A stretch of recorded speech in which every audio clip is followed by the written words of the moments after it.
What's up? Happy Wednesday, credit repair experts. So happy to see you all again. So, today we're going to be taking a little trip over to the other side of credit repair where we're actually going to be talking about myths that are in the credit repair industry. So, these are kind of some of the questions that I get all the time whenever I answer the phone call and a client is asking, or sorry, a potential client is asking me a whole bunch of questions and they're saying things like, oh, it's only like $50 on my report, it shouldn't be that difficult to remove, or I never received anything from them, questions like that. So, we're going to be addressing those in today's video. So, go ahead and buckle in because look, we're going to be talking about myths today. So, let's go ahead and talk about the first myth out I hear probably the most, and that's that the amount of debt isn't that much, so it shouldn't affect my score that much. Well, unfortunately, that's not true. So, whether the amount is $1 or $100,000, it actually impacts your score basically exactly the same. The only difference is whenever you're trying to get it removed because they're not going to fight nearly as hard for that dollar as they are $100,000, right? I mean, it just makes sense. I mean, they want the money, so it's going to cost them more to try to handle you with a for the disputing process, and go through all that time, paperwork, manpower, just for $50, right? So, you might send in your first round of dispute letters and it come right off. As opposed to if you have a mortgage or something and it's $300,000 and you're trying to get that removed, and it's going to stick a little bit harder.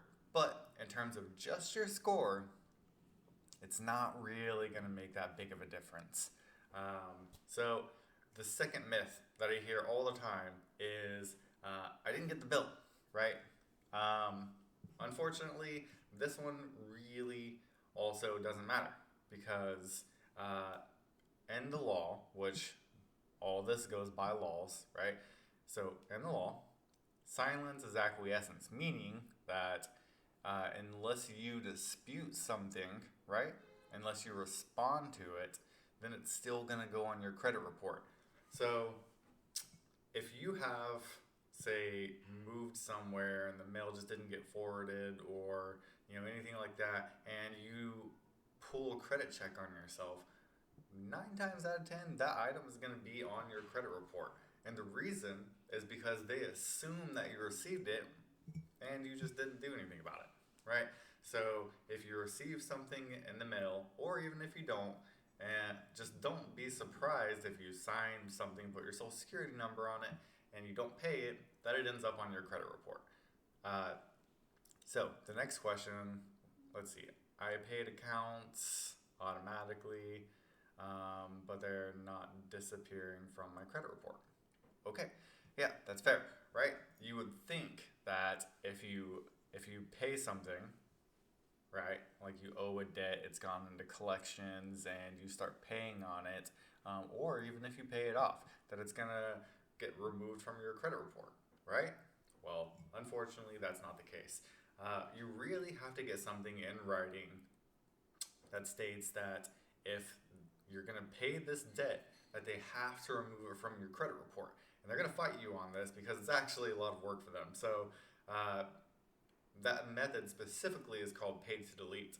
But if you've ever just been contacted by a debt collector and they're like, oh, just pay us money and then we'll remove it for you.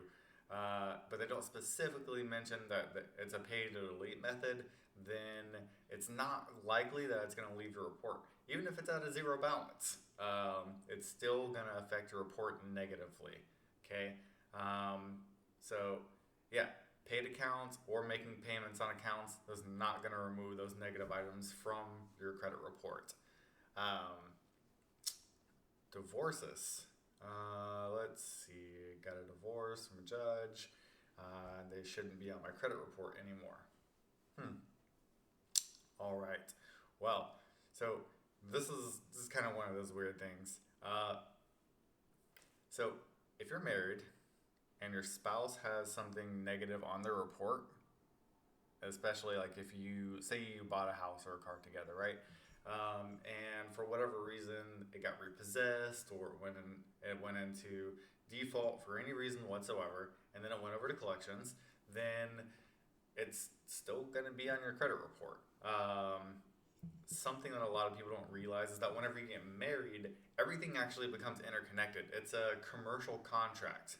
Marriages are. So whenever you get married to somebody, you're accepting all of the contracts that they've entered also into your life. That's why they say it's very important to know a lot of information about your spouse whenever you get married, such as their credit score, how much money they're making, whether they have a whole bunch of debt, because all of that is actually also going to be connected to you as soon as you guys get married. So, if you get a divorce, it's likely that those items are going to remain on your credit report. All right? So, let's see. Collectors re-aging debts once paid. So debt collectors actually don't re-age accounts after they've already been paid. So basically, what happens is the way that these accounts become re-aged is typically whenever you provide them a new piece of information, right? So let's give an example. So let's say, for instance, you get a phone call from a debt collector, and they're calling you, and they're probably not telling you who they are, right? And they're like, we'll just use me for example. Hey, is this Jesse? And I go, oh yeah, it's me. And they say, oh hey, this is a call from blah blah blah to collect a debt. I just need to update a little bit of information, or they'll be sneakier, and they won't even tell you that it's to collect a debt. They'll just ask you, "Oh, hey Jesse, are you still living at such and such address? And is this still your phone number?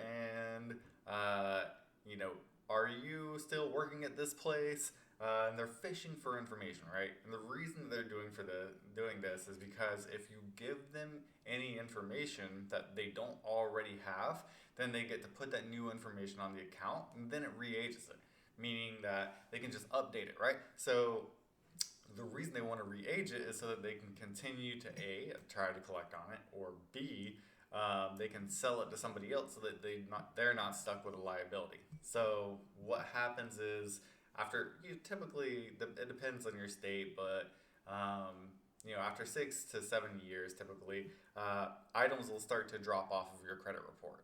And these companies, they don't want that to happen because they purchased this information from somebody else. So they're going to do their best to try to collect on it. So it's in their best interest, not yours, to update that information so that they can renew that 7 years and continue to try to collect on it, or at least, hand the liability off to somebody else.